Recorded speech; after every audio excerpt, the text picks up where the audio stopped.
semana pasada estuvimos viendo el segmento de los primeros 11 versículos y este segmento, hermanos, o esta parte, este episodio, como les explicaba el domingo pasado, muchos escribas, muchas personas que estudian, que son teólogos, son expertos, aseguran que posiblemente ese extracto no estaba en el original, o sea, no estaba en lo que Juan escribió. Y ahorita vamos a entender todavía más por qué. El asunto es que cuando llegamos al versículo 12, cuando llegamos al versículo 12, que va a ser nuestro sermón esta mañana, del versículo 12 en adelante, podemos ver que es como si conectara lo que había sucedido desde el capítulo 7, versículo 30 y tantos por allí, como si no existiera lo que el domingo pasado vimos de la mujer que fue sorprendida en adulterio, ¿sí? El asunto es que, como decía yo el domingo pasado, aunque no era una historia que Juan escribió originalmente, esa historia sí fue verídica, o sea, sí representa el carácter de Jesús, representa el carácter de Dios, pero no fue incluida, sino que fue incluida después a través de muchos copistas, muchas otras situaciones. Y ahorita vamos a entender que si quitáramos esos 11 versículos, pudiéramos ver que conecta la misma idea porque inicia en el versículo 12, donde vamos a comenzar hoy. Jesús les habló otra vez. Y esta parte de otra vez, quiero que noten ahí, esa frase, Juan se refiere a la parte del capítulo 7, versículo 32 al 52. ¿Sí? En el capítulo 7, versículo 32 al 52, él todavía está dialogando, está con los fariseos, recuerden que están en las fiestas de los tabernáculos y todavía están celebrando esas fiestas. Entonces, cuando ya empezamos el capítulo 8, ¿sí? Se nos muestra que hay una historia que no tiene nada que ver con la continuidad cronológica de lo que está sucediendo. Entonces, por eso el domingo pasado yo les decía que esta historia de la mujer que fue sorprendida en adulterio originalmente no estaba allí cronológicamente en el capítulo 8. Recordemos, hermanos, la Biblia originalmente no tiene versículos, no tenía capítulos, sino que eso se fue desarrollando a través del tiempo. Así que la historia de la mujer adúltera que fue sorprendida en adulterio originalmente no fue escrita por Juan, sino que después la añadieron. Y la añadieron en esta parte. Quitando esa parte, es como si tuviéramos capítulo 7 del 52 al capítulo 7, al capítulo 8, ¿sí? Versículo 12. Es como si en nuestra continuidad histórica no existieran esos 11 versículos, ¿sí? No se preocupen, no tiene nada que ver, no es algo que esté mal. Muchas cosas en la Biblia fueron añadidas por tradiciones y eso no quiere decir que sea mentira, eso no quiere decir que no sea verdad y que cambie la veracidad de la palabra de Dios. Eso no tiene nada que ver. Por ejemplo, hay muchos evangelios que describen ciertos números o ciertas situaciones que otros evangelios no lo mencionan. A veces en otros evangelios mencionan ciertos números específicamente de ciertas personas y en otros evangelios no lo menciona así. Entonces hay una contradicción. No, realmente no hay una contradicción, aunque sean 5 o sean 7, 5 pesos, lo que sea, sigue siendo la misma situación. Sigue siendo el mismo milagro, sigue siendo el mismo Jesús. Y recordemos también que los evangelios tienen diferentes perspectivas de contar a Jesús. Entonces, en esta parte, como inicia aquí en el versículo 12, vamos a estar ahí del 12 adelante. Juan, hermanos, dice, otra vez Jesús les habló, otra vez. Esta parte, como les decía, fue añadida.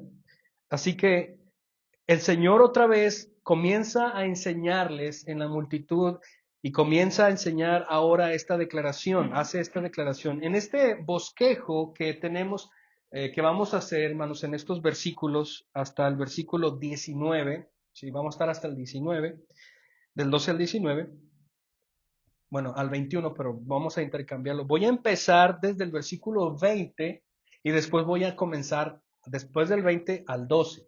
Y ahorita voy a explicar por qué. Pero son 4 temas o 4 tópicos que pudiéramos entender en nuestro sermón o en nuestro bosquejo. El primero de ellos voy a iniciar desde el versículo 20 y lo podemos titular como el lugar donde acontecen, ¿sí?, las circunstancias, que ahorita vamos a ver. Y luego después, en el segundo tópico, aparece desde el versículo 12 la declaración de Jesús. Vamos a ver eso. Y luego después, número 3, desde el versículo 13, la acusación contra Jesús. Y por último, la defensa de Jesús desde el versículo 14 al 19. ¿Sí? Entonces, vayan ahí conmigo, por favor, al versículo 20 y vamos a leer detenidamente, iniciando desde esta parte, el lugar donde aconteció todo. Estas palabras las pronunció en el lugar del tesoro cuando enseñaba en el templo y nadie le prendió porque todavía no había llegado su hora. Juan, hermanos, nos da este lugar o nos especifica dónde está el Señor Jesús. Recordemos que llevan 7 días, ¿sí? Llevan 7 días en la fiesta de los tabernáculos. Era una fiesta donde salían de sus casas, hacían una casa de campaña y dormían allí. Pero en todo el día había celebraciones. Y una de ellas, ahorita las voy a contar ese contexto para que podamos entender por qué el Señor Jesús en el capítulo 7 dice, el que tenga sed, venga y beba de mí. Y ahorita la declaración que va a ser, yo soy la luz del mundo. El agua y la luz tienen una representación muy fuerte en la fiesta de los tabernáculos. Y ahorita vamos a ver eso, pero Juan, hermanos, nos quiere dar una imaginativa imagen sobre dónde están aconteciendo las cosas, porque esto es interesante. Dice que el versículo 20 que el Señor estaba pronunciando las palabras, estaba enseñando lo que va a decir desde el versículo 12 en el lugar del tesoro. El lugar del tesoro, hermanos, voy a llevarlos a ver si pueden imaginarlo conmigo. Recuerden el templo, hermanos, el templo que construyó Salomón. Y la primera manera en cómo lo vamos a entender es que el templo de Salomón estaba cercado por un muro muy grande, perimetral. Y adentro es donde estaba el templo, pero el templo tenía ciertos patios. Es como el muro perimetral y el templo está dentro, pero en el templo, que es la zona centro, estaba rodeada de un templo y de otro templo. Perdón, de un pasillo, de un patio y otro patio. El patio primero, que estaba el templo aquí, saliendo del templo, era un patio. Ese patio ahí se reunían los sacerdotes y nadie entraba a esas reuniones, ¿sí? Solamente podían accesar los sacerdotes. Pero el patio segundo, que de adentro hacia afuera es el segundo, se conocía como el patio de las mujeres, que es el patio donde se refiere Juan. Y ahí en el patio de las mujeres es donde las mujeres se les daba permiso estar. Nota, las mujeres no entraban al templo. ¿Sí? No, era una de las cosas que los judíos eh, tuvieron una perspectiva equivocada de cómo tratar a las mujeres y ellas no entraban al templo. El lugar más cercano a donde entraban era el patio de las mujeres. Y en el patio de las mujeres, que es un segundo patio, un poquito más alejado al templo, ahí había un puesto donde había 13 eh, tinajas, por así decirlo, con forma de trompeta, como si tuvieran una trompeta. Y ahí echaban las ofrendas, ahí pagaban los diezmos, ahí pagaban los impuestos hacia el templo.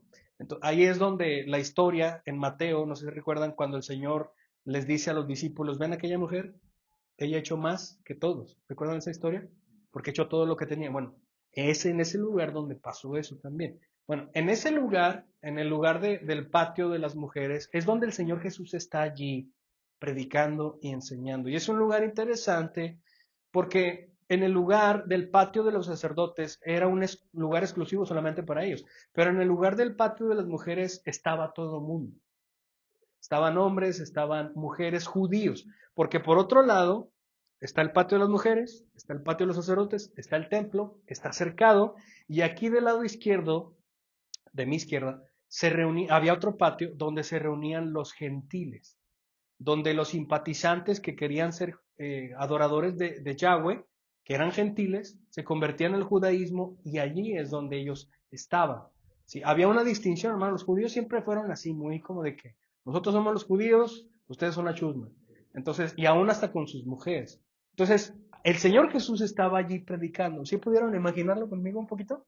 El Señor Jesús estaba allí predicando, estaba enseñando mientras Él estaba comentando estas grandes enseñanzas en estos 7 días que estaban allí en la fiesta de los tabernáculos. Entonces, estas palabras las pronunció en ese lugar, el lugar del tesoro, cuando enseñaba en el templo, y nadie, noten ahí cómo Juan lo describe, y nadie lo prendió. Recuerden que al Señor Jesús lo estaban buscando para arrestarlo. En el capítulo 7, los sacerdotes y los fariseos se habían hecho equipo, a pesar de sus diferencias, para mandar oficiales a arrestar al Señor Jesús. ¿Y qué pasó? Capítulo 7, los oficiales van y escuchan a Jesús y los oficiales regresan sin Jesús y les dicen, oye, ¿por qué no trajeron a Jesús? Ustedes iban para arrestarlo. ¿Qué pasó? Bueno, es que nunca, jamás en nuestra vida alguien había hablado así.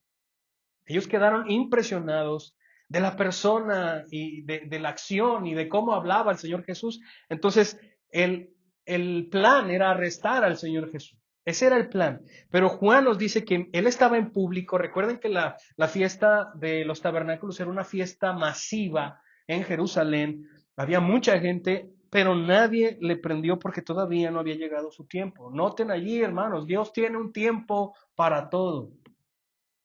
Dios tiene un tiempo para todo. Salomón lo escribe muy bien. Tiempo para todo hay.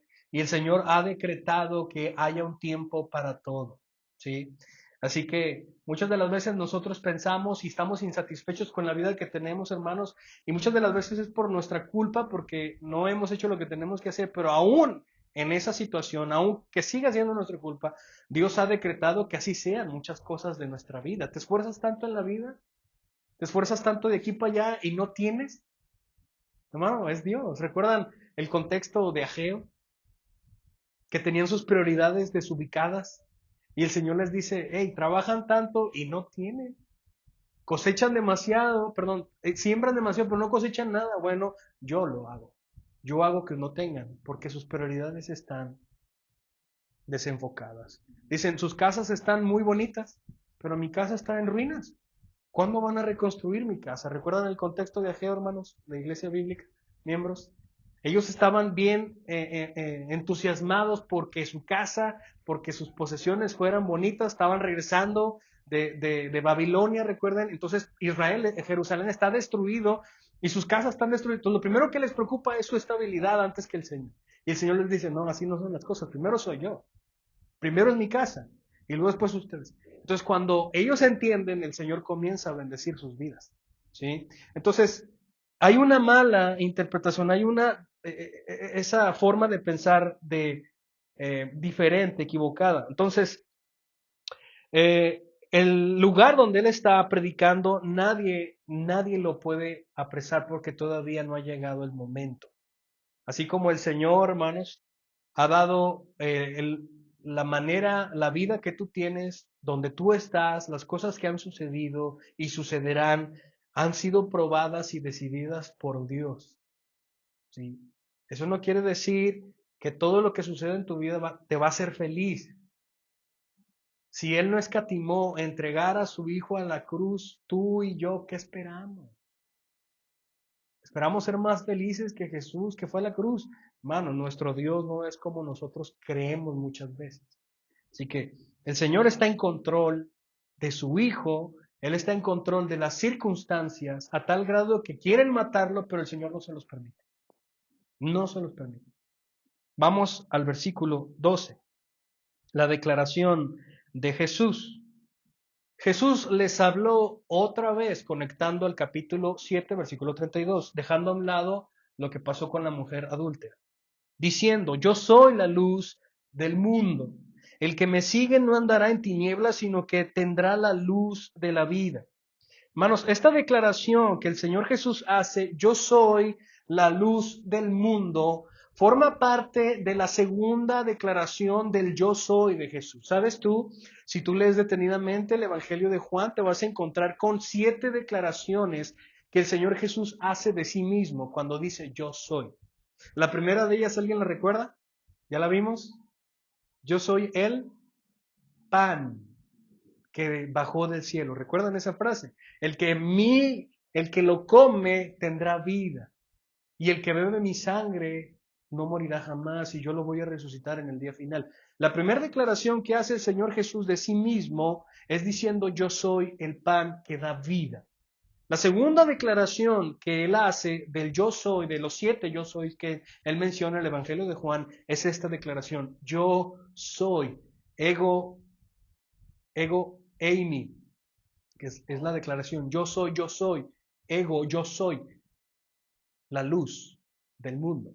Ahora, para tener sentido de estas declaraciones, tenemos que entender el contexto de las fiestas de los tabernáculos.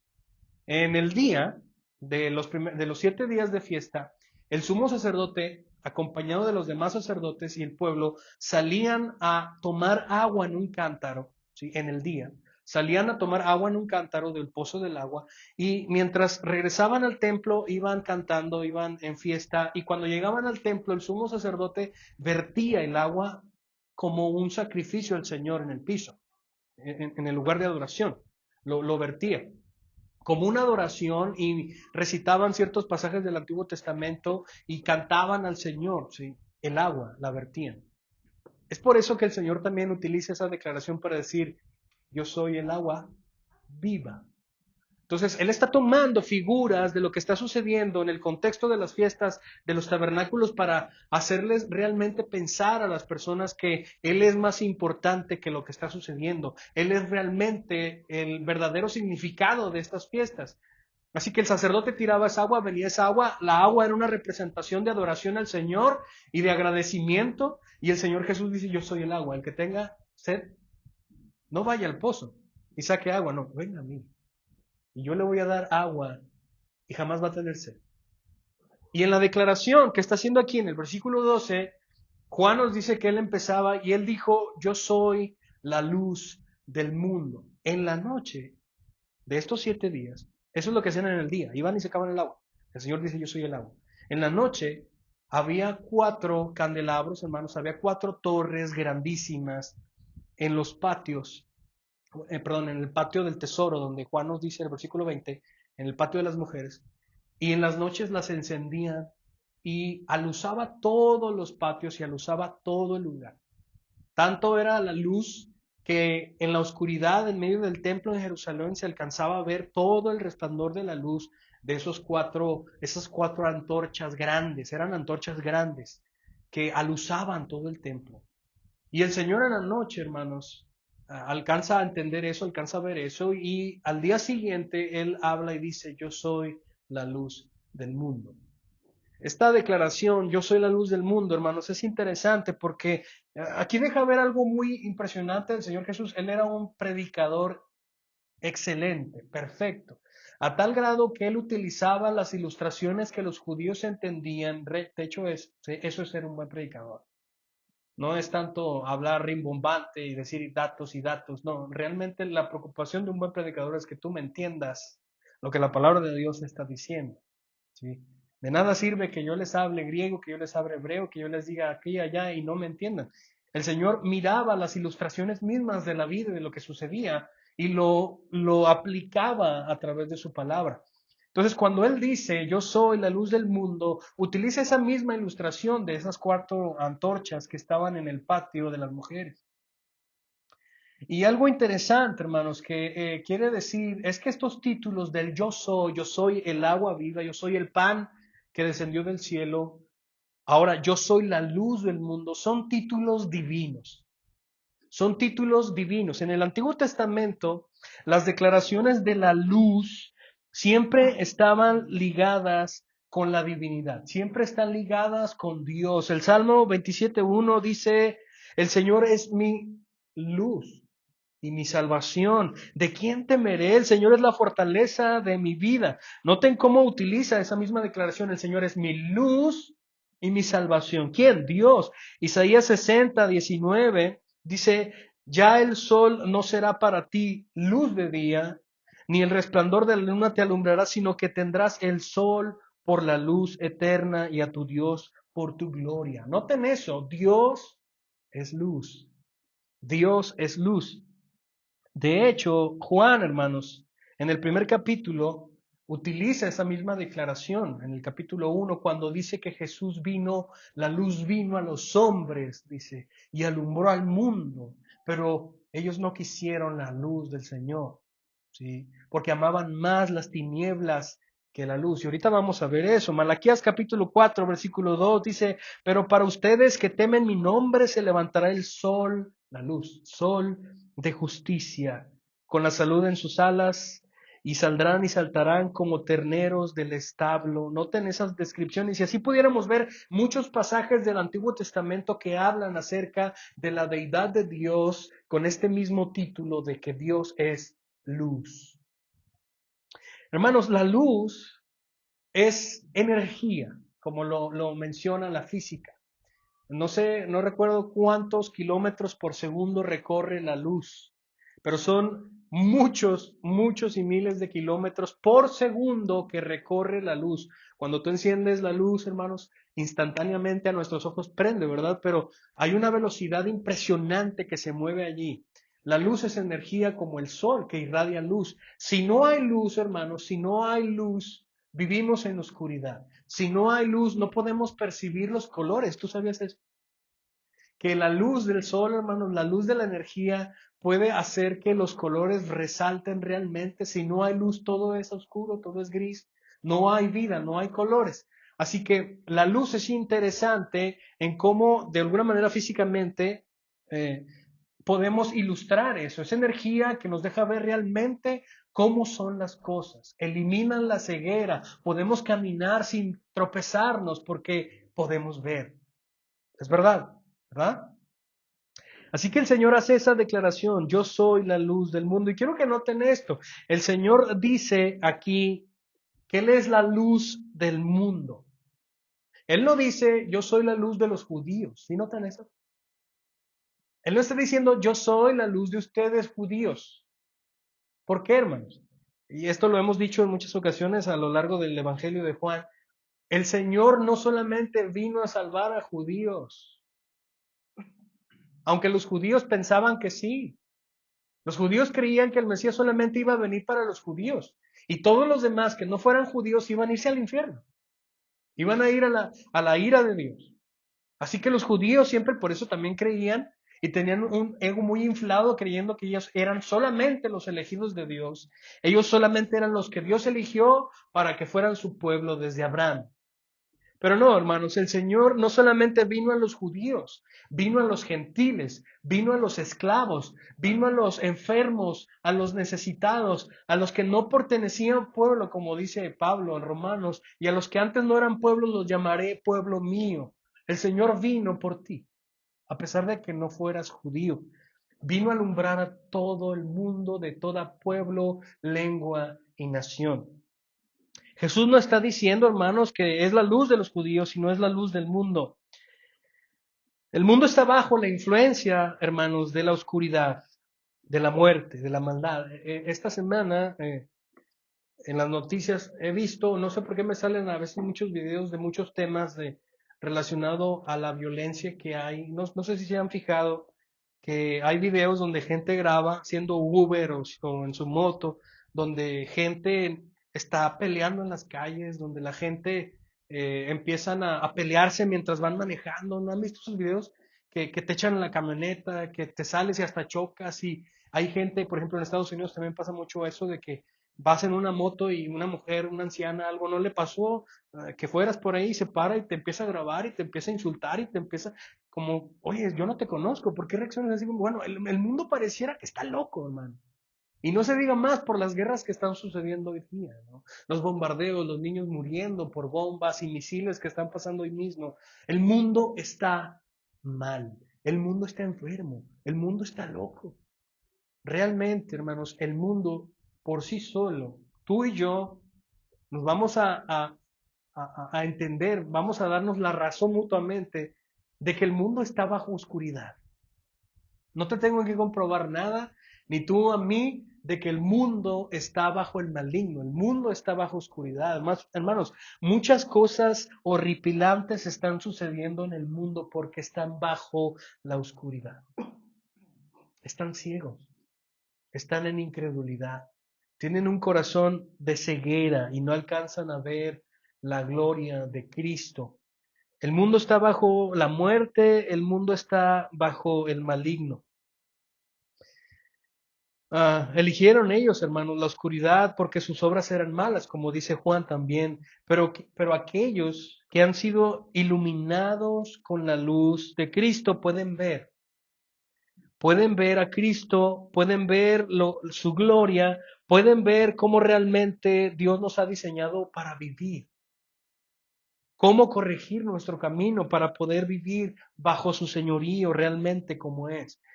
Una vez más, cuando el Señor Jesús dice que Él es la luz del mundo, está diciendo que el mundo está en oscuridad, que el mundo está en oscuridad. Está diciendo que Él es Dios, con esa misma también declaración divina. Y los judíos lo sabían, hermanos. Lámpara es a mis pies tu palabra, decía David, y lumbrera mi camino, o sea, la luz de la palabra de Dios. Dios es palabra, Dios es Jesús, y Jesús es la luz del mundo, y cualquiera que no está en Él está en oscuridad. Cualquiera que no le pertenece a Él está en oscuridad. Pero aquellos, hermanos, que son acercados por el Padre, por aquellos que son invitados y acercados por el Padre, nosotros venimos a Él en arrepentimiento y fe y se nos da una iluminación, se nos da luz para ver. Quiero que noten cómo 2 Corintios capítulo 4, versículo 6, el apóstol Pablo lo menciona. Dice, pues Dios que dijo, de las tinieblas, de la oscuridad, donde está el mundo, donde están los que no creen en el Señor, de los que no se han entregado al Señor, de aquellos que están en la oscuridad, dice el Señor, que de las tinieblas resplandezca la luz. De lo que está oscuro, el Señor habla y dice, sea la luz. Así como lo dijo en Génesis capítulo 1, cuando comenzó a crear el universo, dice Moisés que el universo estaba en caos, en oscuridad, dice. ¿Y qué dijo el Señor? Sea la luz. ¿Y qué pasó, hermanos? Se hizo la luz. Entonces, no es solamente literal que Dios tiene luz en sí. Así como cuando iba de camino a Damasco, Pablo, el Señor se aparece en Hechos capítulo 9, el Señor se aparece y Saulo, hermanos, cae al piso ciego y le dice, ¿quién eres, Señor? Soy yo, Jesús, a quien tú persigues. El resplandor de la gloria dejó ciego a Pablo, hermanos. En Marcos capítulo 9, mientras Jesús en la madrugada está orando con par de sus discípulos, comienza a salir esa gloria. Es como si Jesús estuviera con un velo oscuro y el Padre le quitara el velo para que realmente por un momento saliera la gloria de su cuerpo y comenzó a iluminar el monte. Imaginen eso. Y de repente aparece Moisés y Elías y Pedro se levanta y dice, ¿qué está pasando aquí? Ya va a venir el Mesías a reinar. Y no sabía lo que estaba diciendo. Pedro estaba tan confundido y maravillado a la vez. Y de repente aparece una neblina y escucha una voz, los discípulos que dicen, este es mi hijo amado, a él escúchenlo, a él síganlo. No a Moisés, no a Elías, a él. Porque él es superior a todo, a los profetas y a la ley. Él es superior, a él escúchenlo. Y se va ese resplandor. Los discípulos están tirados en el piso porque tienen miedo de Jesús. Ellos saben que la Shekinah, la gloria de Dios, hermanos, te puede destruir. En Isaías 6, cuando él ve en esa visión donde Dios aparece y hay serafines que se cubren el rostro y los pies, o sea, noten eso. Pablo dice en 2 Timoteo que Dios habita en un lugar donde nadie puede acceder, donde hay luz que no se agota, es una luz que no puede acceder nadie. Y los serafines, hermanos, que son tan perfectos, tan impresionantes y poderosos, todavía se tapan, porque no pueden ver esa luz, porque no pueden ver esa gloria de Dios. Isaías ve esa visión, ¿y qué hace, hermanos? Se tira al piso como muerto. Y dice, ay de mí que me voy a morir porque estoy viendo la gloria de Dios. Y el Señor dice, ¿a quién vamos a enviar? Dice, entre la Trinidad. Qué hermoso. Está Jesús, está el Padre, está el Espíritu Santo y el Señor dialogan entre sí. Dicen, ¿a quién enviaremos? ¿A quién enviamos? Para que predique a este pueblo. Y mientras Isaías está tirado en el piso, dice, aquí estoy yo, envíame si quieres. ¿Sí? La gloria de Dios, hermanos, es tan infinita que te puede destruir. Es una luz inaccesible. Pero no solamente en el ámbito físico o no sé cómo describirlo, visual que pudiéramos ver la gloria de Cristo, sino también en lo que produce en los corazones. Lo que Pablo menciona aquí en 2 Corintios es que Dios habla en algún momento de tu vida, hermanos, mientras tú estabas perdido en tus delitos y pecados, ciego en este mundo, en oscuridad, sordo también, con un corazón de piedra, ocupado en tus cosas, Dios habló a tu corazón y dijo, se haga la luz. Y se hizo la luz. Y cuando vino esa iluminación, hermanos, por fin entendiste y pudiste ver la gloria de Cristo. Y nada de lo que siguió fue igual. Cambió totalmente. Dios te salvó, Dios te dio vida, te regeneró, te has convertido de las tinieblas a la luz admirable. Qué hermoso, hermanos, cuando el Señor Jesús dice, yo soy la luz de este mundo. ¿Sabes? Yo puedo comprobar eso porque yo vivía en la oscuridad. Y el Señor tuvo compasión de mí y dijo a mi corazón, se haga la luz. Y hubo luz y pude ver. Y así muchos, hermanos, hemos visto la luz, gloria a Cristo. Él es la luz del mundo. El que me sigue no andará en tinieblas. Hermanos, el seguir al Señor es por causa de que lo vemos, por causa de la iluminación, de la luz de Dios. No podemos seguir a Cristo mientras estamos ciegos. No podemos seguir a alguien, hermanos. Si somos ciegos, nos vamos a tropezar, ni siquiera lo podemos alcanzar a ver, no podemos ni siquiera por dónde vas. Tenemos que ver a dónde va nuestro Señor para poder seguirlo. Y eso es una obra que Él hace. Nos da esa iluminación, como acabo de leer ahorita, en 2 Corintios 4. Él dice, sea la luz y ahora puedes ver y ahora puedes seguirme. Sígueme. Y aquellos que me sigan jamás andarán en tinieblas, sino que tendrán la luz de la vida. Ellos van a tener la luz de la vida. Así que el Señor ve esas 4 antorchas en la noche iluminar todo el templo y dice, mi luz es más grande que eso. Esas antorchas, hermanos, en el día se apagaban y en la noche otra vez volvían a prenderse y después de 7 días ya no las usaban. El Señor, hermanos, es luz que no termina. Él es la luz infinita. Vamos al versículo 13, en el encabezado, la acusación contra Jesús. Entonces los fariseos le dijeron, tú das testimonio de ti mismo, tu testimonio no es verdadero. Lo que sucede aquí, hermanos, mientras él está enseñando en el patio de las mujeres, diciendo que él es la luz del mundo y que cualquiera que lo siga no andará en tinieblas, no estará ciego, llegan los hombres, los fariseos tal vez, algunos escribas, algunas personas judías que no creían en él y le dicen, bueno, tú lo dices nada más por tu propia cuenta, pero ¿cómo evidencias que tu testimonio es veraz? ¿Cómo podemos saber que lo que tú estás diciendo realmente es verdad? Necesitas testigos. Hermanos, en el Antiguo Testamento había una manera legal para dar fe de que decías la verdad. Tenías que traer 2 o 3 testigos que corroboraban lo que decían. En la ley, hermanos, estaba ese mandato de que si alguien quería testificar o quería dar fe y legalidad de algo, tenía que traer testigos, 2 o 3 personas que delante de ellos él dijera la verdad y los demás dijeran, así es. Yo estuve allí, yo lo vi. Les pasa, es algo un poco similar también a lo que sucede en Mateo 18, cuando vemos la disciplina en la iglesia, ¿recuerdan? Si tu hermano peca contra ti, ve y repréndelo. Si no te escucha, ve y toma ¿qué? 2 o 3 testigos y en boca de ellos que conste toda palabra. ¿Sí? Era una ley legítima para evidenciar que realmente lo que tú estás diciendo es verdad. Entonces, los judíos le dicen al Señor Jesús, los fariseos le dicen al Señor Jesús, tú dices de ti mismo lo que tú dices, pero ¿cómo comprobamos que lo que tú dices es verdad? Hermanos, esta declaración es tan tonta y deja ver un corazón tan oscuro y entenebrecido e incrédulo. Porque, hermanos, recordemos todos los 7 capítulos que hemos recorrido. ¿Qué ha hecho el Señor, hermanos? Ha sanado, ¿verdad?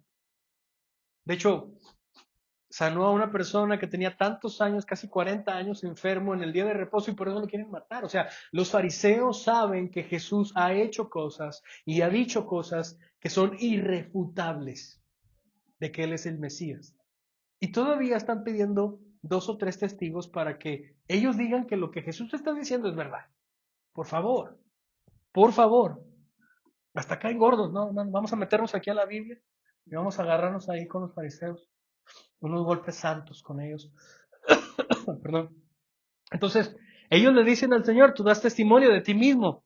Tu testimonio no es verdadero. Noten ahí esa declaración. Como no tienes testigos, entonces tu testimonio no es verdad. Al Señor Jesús le piden testigos para evidenciar, hermanos, que lo que Él está enseñando de sí mismo es verdad. Hermanos, realmente el Señor Jesús pudiera traer a los 12 discípulos para que ellos digan lo que realmente Jesús es, ¿verdad? Los discípulos han estado con Jesús cuando hizo el milagro de la alimentación de las 5,000 personas. Ellos estuvieron allí. Ellos pudieran testificar, no, yo estuve allí, yo sé lo que Jesús es, Él es el Hijo de Dios, Él es el Santo de Dios, como dijo Pedro, cuando al siguiente día lo estaban buscando para que les diera de comer. ¿Qué les dijo? Ustedes me buscan porque nada más quieren que les dé de comer, y váyanse, y ellos empiezan a ir, y voltea con los discípulos, ustedes también se quieren ir, y Pedro dice, ¿a dónde más vamos? Solamente tú tienes palabras de vida eterna, y dice, nosotros hemos sabido y hemos creído que tú eres el Santo de Dios. Ellos saben que Jesús caminó en el agua. Lo vieron en la noche y tuvieron miedo. Pensaban que era un fantasma, pero era el Mesías, el Maestro. Pedro le dice, si eres tú, manda que yo vaya. Y caminó unos segundos y después el Señor lo saca porque dudó. Ellos saben, hermanos, pudo haber traído a estos hombres para constatar que Jesús es el Mesías, pero no lo hizo. No lo hizo. De hecho, él después pone 4 evidencias, 2 testigos y 2 evidencias que lo vamos a ver aquí delante, desde el versículo 14 al versículo 29. Así que ellos declaran esto, esa es la confrontación que ellos hacen. Ellos hacen esta acusación contra Jesús y la acusación es, tu testimonio es una mentira. Wow. No hay, ¿cómo va ese dicho? No hay peor ciego que el que no quiere ver. Estás viendo y no ves, dice mi cuñado. Estás viendo y no ves. O sea, no hay cómo refutar que Él es el Hijo de Dios, el Santo de Dios. Hermanos, de hecho, el Evangelio de Marcos nos deja ver que los mismos demonios reconocen que Él es el Santo de Dios. Los demonios, háganme ustedes favor, reconocen que Él es el Santo de Dios y le dicen, ¿acaso has venido a juzgarnos antes de tiempo? Tú eres el Santo. Y el Señor dice, cállense. Salgan de ellos. Podemos salir a los cerdos, váyanse de los cerdos. Ellos reconocieron que Él era el Mesías. Y estos fariseos ciegos, entenebrecidos, que están bajo oscuridad, no pueden ver que Él es el Cristo, que Él es el Mesías. Versículo 14 al versículo 19 es nuestra última parte de hoy. Aquí el Señor demuestra su defensa ante esta acusación. Ellos le están diciendo, eres un vil mentiroso. Eres un vil mentiroso, Jesús. Y el Señor va a defender su nombre en estos versículos del 14 al 19, su defensa. Jesús le respondió, aunque yo doy testimonio de mí mismo, mi testimonio es verdadero porque yo sé de dónde he venido y a dónde voy, pero ustedes no saben de dónde vengo ni a dónde voy. Las 2 evidencias, hermanos, que el Señor usa son 2. Su procedencia, ¿sí? Y la misión que Él tiene. La primera de ellas, en su procedencia, el Señor dice, aunque yo doy testimonio de mí, mi testimonio es verdad, y esta es la razón, porque yo sé de dónde he venido. Hermanos, nuestro Señor Jesús siempre estuvo consciente de quién era Él. De hecho, a veces yo me pongo a preguntar en qué momento el Señor Jesús de su infancia supo que Él era el Cristo, supo que Él era Dios encarnado. ¿En qué momento, hermano? Cuando era bebé, quizá, hermanos, cuando Juan el Bautista, ¿recuerdan esa escena? Todavía está en el vientre de su madre y llega con María cuando también ella está embarazada de Jesús. ¿Qué hace Juan el Bautista en el vientre? Salta. Es lleno del Espíritu Santo y salta, como si estuviera consciente de que allá del otro vientre está su Señor.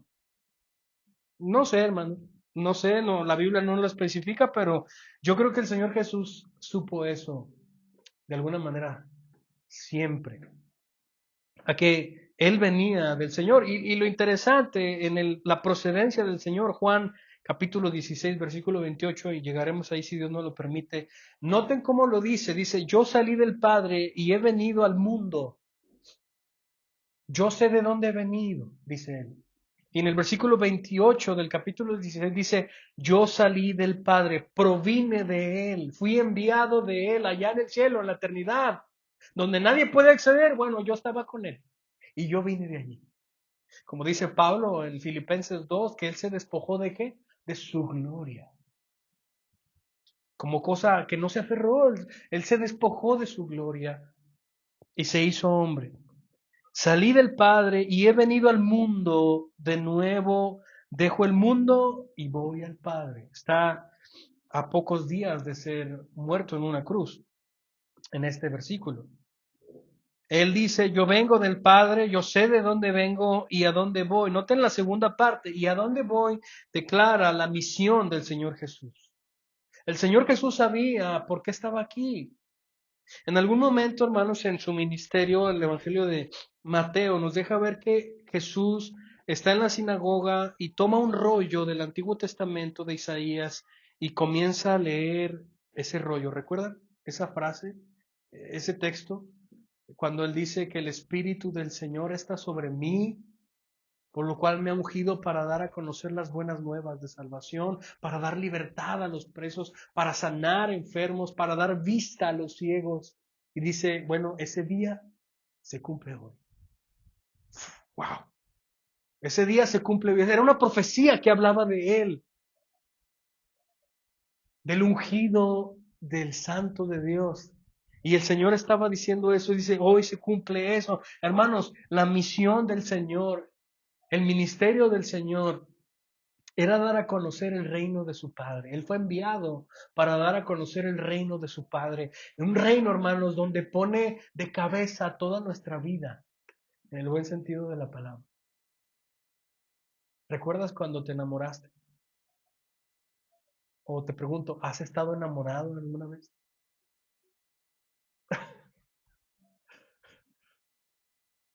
Bueno, los que hemos estado enamorados, hermanos, ¿recuerdan esos días que volábamos? Que hasta el perfume se quedaba impregnado en nuestra mente para siempre. ¿No recuerdan eso? Que hasta en día de frío, hermanos, no teníamos frío. Y en día de calor no teníamos calor. Y no comíamos y no teníamos hambre por ahorrar y comprar algo. Y no había hambre, hermano. No sabemos de dónde salen esos poderes. ¿Recuerdas eso? Bueno, hermanos, cuando tú, como dice Jeremías en capítulo 20, fuiste ah, convencido por Dios, así lo ves, así, apasionado por Él, enamorado de Él, por lo que Él ha hecho en ti. Así que ese trabajo es el trabajo del reino que el Señor hace. Ha puesto tu vida de cabeza y andas como si estuvieras enamorado. El reino, hermanos, de Dios, cuando Jesús viene a predicarlo y nos da la entrada a ese reino, es un reino tan impresionante, tan maravilloso, algo que no puedes tú dejar de pensar en él. Y cuando lo comparas a este mundo, ya deseas irte allá. Lo que sucede hoy día en nuestro mundo, hermano, las quejas que se escuchan por todos lados, el clamor de la gente muerta, el clamor del hambre que hay en el mundo, las injusticias de los gobiernos, México y Claudia Sheinbaum y todo el rollo, hermano. A mí me hace pensar, y doy gracias a Dios por eso que suceda, aunque sea algo muy doloroso, porque si este mundo fuera más cómodo, ¿para qué me voy al cielo? Este mundo, hermanos, está llorando. No podemos decirle a nuestro corazón, esta es nuestra casa, no, aspiramos a algo mejor. Aspiramos al reino eterno donde nuestro rey, que será nuestra luz, dice Apocalipsis que no va a haber sol allá. ¿Sabes por qué? Porque Jesús va a ser la luz y Él va a alumbrar todo. No va a haber más sol porque Jesús es el sol de justicia que va a alumbrar todo. Así que es impresionante el trabajo, a dónde voy. Él pone esos dos orígenes, pero ustedes no saben de dónde vengo ni a dónde voy. Les dice a los fariseos, ustedes no saben quién soy yo y no entienden quién soy yo. Versículo 15. Ustedes juzgan según la carne, yo no juzgo a nadie. Noten esa declaración, ustedes juzgan según lo que ven. ¿Recuerdan la predicación que tuvimos más allá, observando más allá de lo superficial, hermanos? El Señor los alienta a decir, vean las cosas como son, no lo vean superficialmente, hermanos. De paso, cuando te suceden cosas que no tienen sentido en la vida, no trates de verlo como algo superficial. Velo como Dios lo ve. Primero, pídele ayuda para que te dé entendimiento. Y si no, que te dé confianza en creer que Él es bueno. Que para siempre es su misericordia. Las cosas suceden porque Dios lo ha decidido así. Y hay un propósito grande, a pesar de que sea a veces muy doloroso. ¿Sabes cuál ha sido el plan más doloroso que ha sucedido, que forma parte del plan de Dios? Que mataran a su hijo. ¿Sabes quién lo planeó? Él mismo. Dios planeó que mataran a su hijo. Y tú dices, ¿cómo es posible? ¿Qué padre, qué clase de padre es? Bueno, la gente empieza a escandalizarse en su ignorancia. Pero ¿sabes por qué lo hizo? Lo hizo por algo, un propósito más grande. Porque a causa de su muerte, tú y yo estamos sentados aquí, gozando de la salvación que nos ha dado. Y vendrán millones más hasta que Él decida venir. Verá el fruto de la aflicción, Isaías 53, y que dice, y el Padre quedará satisfecho.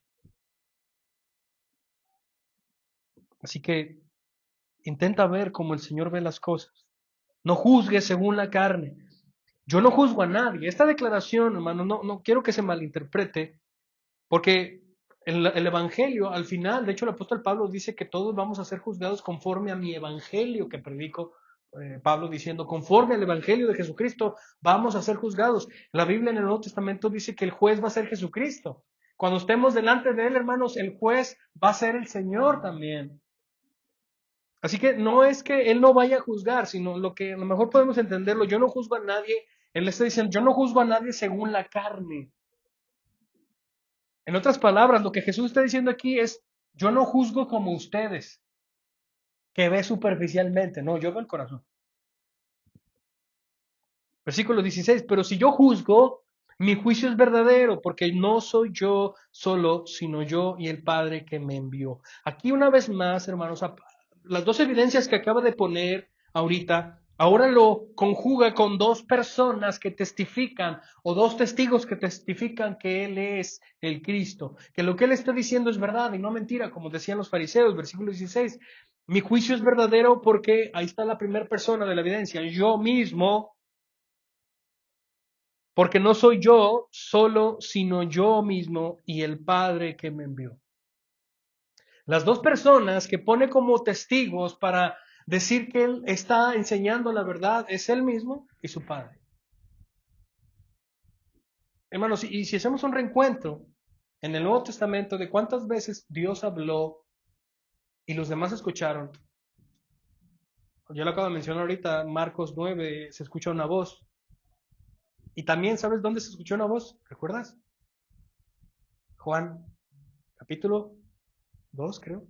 Cuando Juan el Bautista bautiza al Señor Jesús y sale, viene el Espíritu de Dios y se posa en Jesús y se escucha una voz y todo el mundo la escucha. Este es mi Hijo amado y yo estoy complacido en él. Todo el mundo escuchó eso.